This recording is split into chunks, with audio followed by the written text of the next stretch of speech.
예, 여러분 안녕하십니까. 1982일 되는 미국 대사관 친미 시민들의 행동입니다.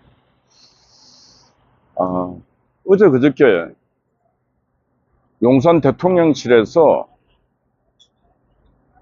여야 대표들과 대통령, 이재명 대통령 3자가 악수를 했습니다. 악수를 한문으로 끝나는 것이 아니라 서로 포개가면서 악수를 진하게 했습니다. 바라보는 국민들은 오래간만에 싸움박질만 하던 정치인들이 손을 잡고 그래도 민생도 챙겨보자, 협치도 하자. 그래서 이재명 또 대통령의 또 신분으로서 좀 이렇게 많이 가진 여당이 좀 이렇게 뭐도 좀 내놓고 협조도 하라. 그래서 악수하고 막 하더라고. 그래서 많은 국민들 박수를 쳤습니다. 오래간만에 마음이 좀 흐뭇하고 따뜻했습니다. 그런데 하루 지났습니다. 하루 지났는데 정책녀가 어제 국회 연설을 통해 갖고 국민의힘당을 내란 정당 반드시 해산 문제, 해산까지 하겠다. 이래갖고 내란과의 정리를 하라니 말하니, 아니 저거들은 집권 여당으로서 나라 경제 살리고 미국과의 깨어진 동맹관계 복원하고 해야 될 게 수두룩한데 할 수 있는 게 아무것도 없어요. 그러니까 야당 잡는 것, 잡두리 하는 것밖에 신경을 못 쓰고 있다. 참 우리 대한민국 국민들이 불행하고 불쌍합니다. 저런 인간들을 한국 정치인 맡겨놓고 나라 살림 맡겨놓고 다 맡겨놓으니까 말아먹고 있습니다. 말아먹고 있습니다. 오늘 아침 또 뉴스를 보니까 여수산업단지, 석유화학단지가 이제 적자가 커서 도저히 유지할 수 없을 정도고, 불 꺼지지 않는 그 여수 산단, 은하수 같은 산단이 지금 이제는 불이 꺼져가고 있다. 적자가 1조 원대에 이른다. 1조 원대. 박정희 대통령 시절에 석유 한 방울 나지 않는 나라에 석유화학 단지 건설하겠다 해서 그걸 지금 세계적인 규모로 만들어 놓고 있었는데, 이제는 중국 기타 다른 나라의 물량이 쏟아져 나오고 하다 보니까, 그리고 그동안 이 좌파 정부가 들어서면서 한 번도 경제를 돌보지도 않고 해갖고 지금 이제 개판되고 있습니다. 자, 석유화학 산업 날아가요. 석유화학은 한국의 5대 수출 산업 중에 하나입니다. 반도체, 자동차, 기계, 석유화학. 근데 이제 석유화학 점으로서 문 닫아야 연 1조씩 적자가 나는데 어떡하겠습니까? 그 다음 자동차도 이제 더 이상 현대자동차 배불러서 노조들이 연봉 억대씩 받는데 맨날 데모하고 파업하고, 그러니까 현대자동차는 미국 가서 생산하는 게 생산성도 높아요. 월급도 작아요. 노조들 파업 안 해요. 얼마나 좋습니까? 기업하기 천국이 미국입니다. 미국으로 가요. 가. 근데 이재명 정부 들어서 또 뭐 했습니까? 국회에서 정책내가 뭘 했습니까? 덧센 상법, 노란봉투법 통과시켜서 기업이 이제 기업하는 거 참 힘듭니다. 저도 기업 해봤지만 기업하다가 실패하면 그냥 거지 되는 거예요. 또 기업하다가 실패하면 거지만 되는 게 아니라 감옥도 가야 됩니다. 그런데 근로자들은 책임지는 게 한 개도 없어요. 또 다른 직장 옮기면 돼요. 근데 한국의 정치 지도자 박정희, 전두환, 노태우 이런 시절에는 기업하는 사람들을 진짜 보호하고 우대했습니다. 왜?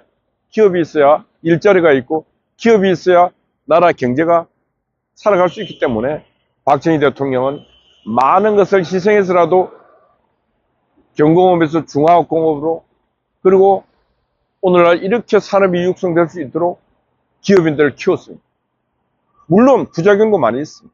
그럼에도 불구하고 최대 다수의 최대 행복, 많은 국민들이 행복할 수 있는 길을 박정희 대통령은 택했고, 많은 국민들은 지금 행복해 하고 있습니다. 많은 국민들이 전 세계 어떤 국민들보다 행복하고 물질적 풍요를 누리고 있습니다. 그런데 지금 대한민국 국민의 고질적 질병이 뭐냐? 상대적 빈곤, 상대적 박탈감. 내가 비교해서 내보다 저 옆집이 잘 사는 것 같아. 내보다 옆집이 뭘 하나 더 가진 것 같아. 그런 상대적 비교를 해서 박탈감을 느끼고 좌절감을 느끼고 하다 보니까 그게 하나의 사회 질병이 되어 있는 것입니다.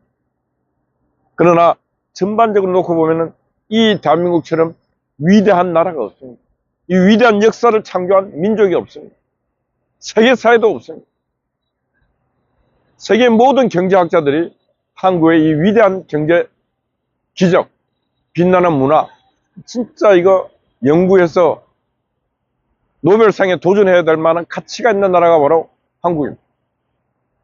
이런 위대한 나라를 선배 정치인들, 선배 기업인들이 만들었는데 지금 민주당이 또 까먹고 있습니다. 민주당만 들었었다 하면은 부채가 들었습니다. 부채가 늘어납니다.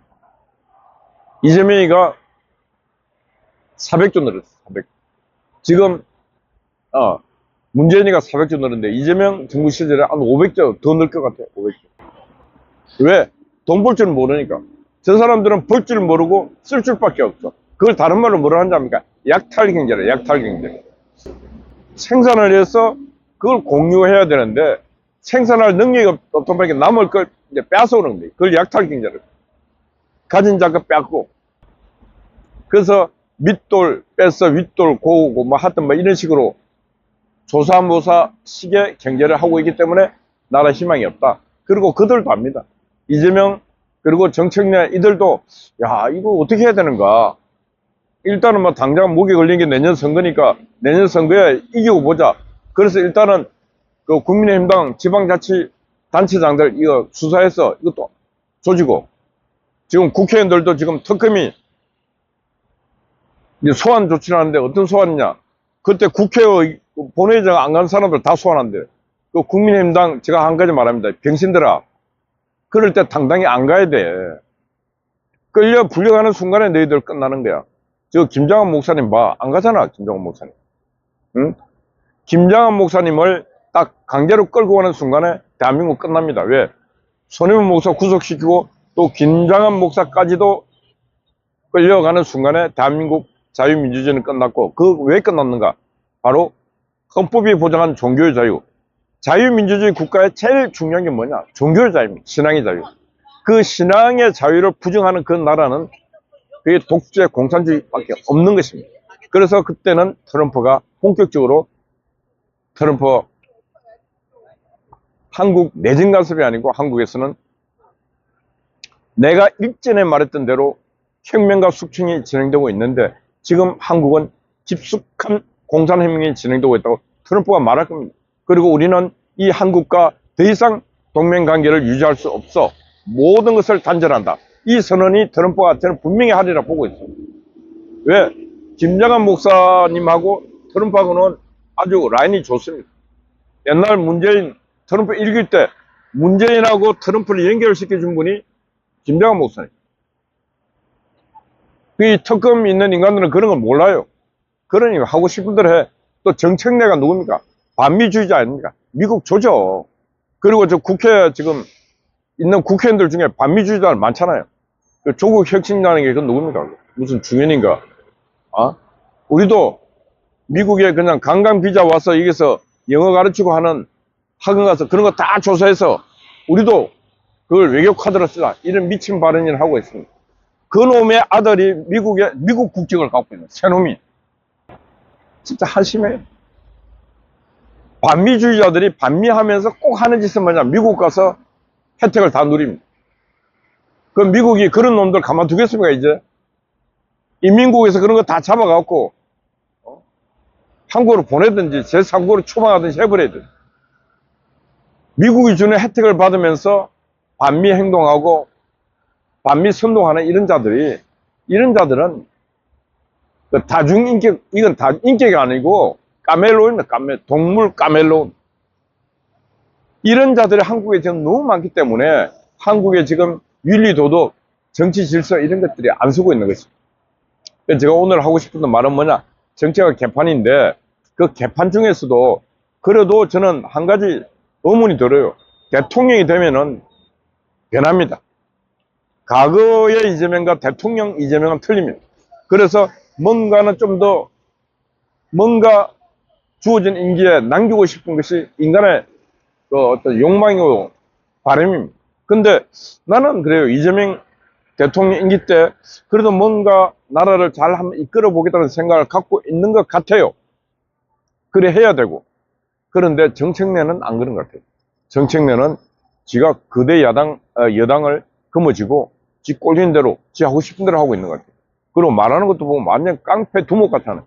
옛날에 미 문화원 점거에서 뭐 사자폭탄 들고 가고 하는 그때 그 심정으로 지금 여당 대표하고 있는 것 같아요. 그래서 뭔 얘기냐?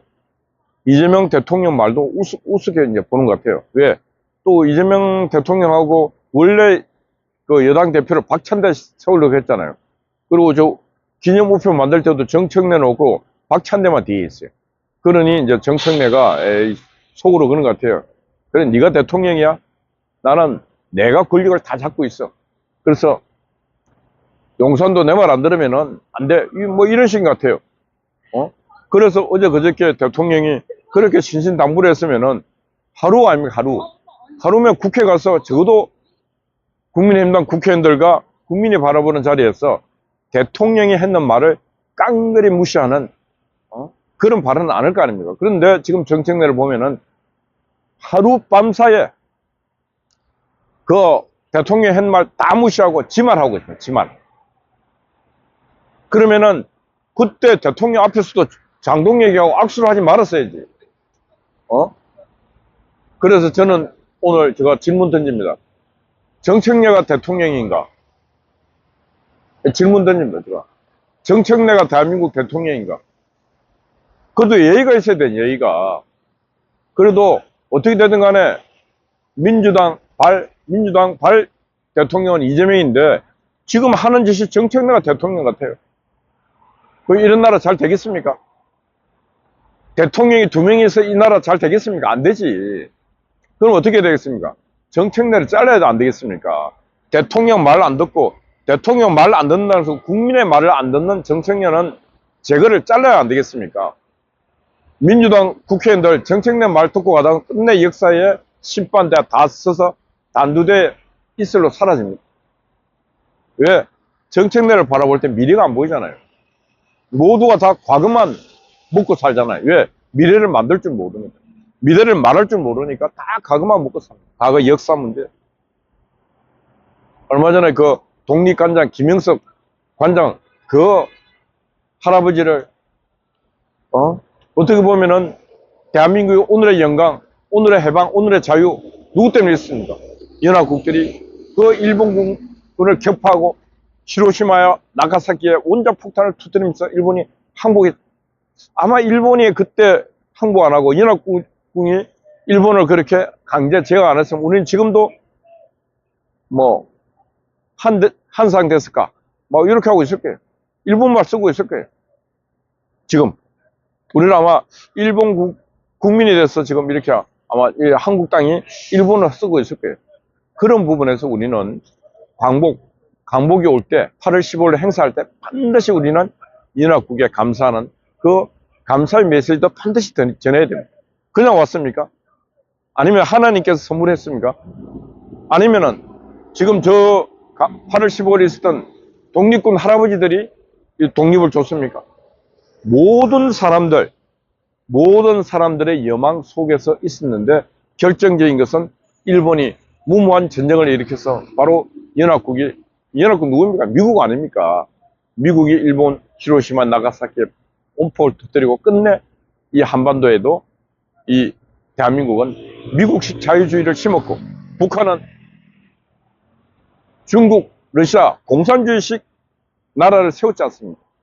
1948년 8월 15일 날 대한민국은 건국이 됐고 1948년 9월 9일 날 조선민주주의 인민공화국이 창건됐지 않습니까? 과거의 역사를 좀먹고 역사를 사기치는 이 나쁜 놈들아. 북한은 48년 9월 9일을 어제입니다. 어제 9월 9일 어제를 북한은 조선인민주의 창건일 건국일로 기념하고 있어. 북한도 100년 전 상해인병 이런 걸 나라 세웠도 안 하는데 이 대한민국 땅에 있는 이 미친놈들만 100년 전 상해인병을 대한민국 건국이라고 말하고 이 미친놈들이 이들이 바로 역사를 부정하고 역사를 왜곡하고 있는 자들 아닙니까? 북한도 그런 말 안 하는데 아마 북한 김정은이가 볼 때 이런 놈들과 미친놈들이 할 거예요. 미친놈들. 그리고 10월 10일 9.9절이 북한에서는 기념일이고 10월 10일 다음 달 10월 10일 무슨 날이랍니까? 노동당 창건일이에요. 노동당. 지금 우리 대한민국 정당 북한 유일 정당 노동당 아닙니까? 그 노동당 창건 기념일을 기념하고 북한에 있는 그대로의 역사를 기념하고 하고 있는데 우리는 계속 역사를 뭉개는 작업만 하고 있어요. 이 미친놈들이. 그리고 떼거리 가서 데모하고 있고. 야, 진짜 한심합니다. 한심해.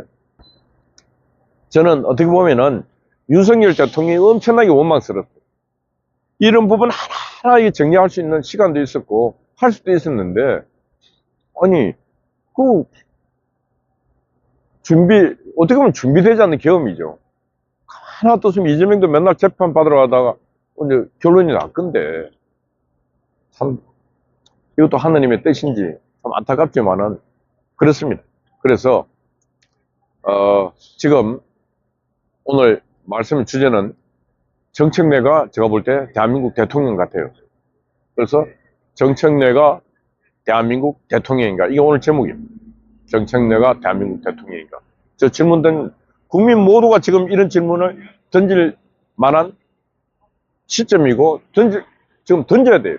그리고 우리가 계속 민주당을 해서 이재명 정부를 해서 얘기를 해야 됩니다. 왜 대통령 말이 하나도 유효하지 못하는가? 왜 정청래 말만 유효하게 진행되고 있는가? 당신 이재명이 대통령인가 물어봐야 돼요. 이재명이 대통령인가 정청래가 대통령인가? 그래서 저는 어떻게 되든 간에 이재명 대통령의 권위를 다시 회복해서 진짜 국가를 위해서 국민을 위해서 마땅히 해야 될 일을 할 수 있고 특히 기업인들 지금 기업하기 어마어마하게 힘든 세상인데 기업인들이 기업을 마음 놓고 기업 경영을 할 수 있도록 박정희 대통령이 기업인들을 사랑하고 존중했는 것처럼 그렇게 할 수 있는 이재명 대통령이 되기를 바랍니다. 예. 어제 낮부터 우리 한각기님이 또 초소를 찍겠습니다. 우리 송화재 변함없이 초소를 찍고 있습니다. 우리 미경님, 파워 아웃스파이 통키 여러분들 파이팅입니다. 감사합니다.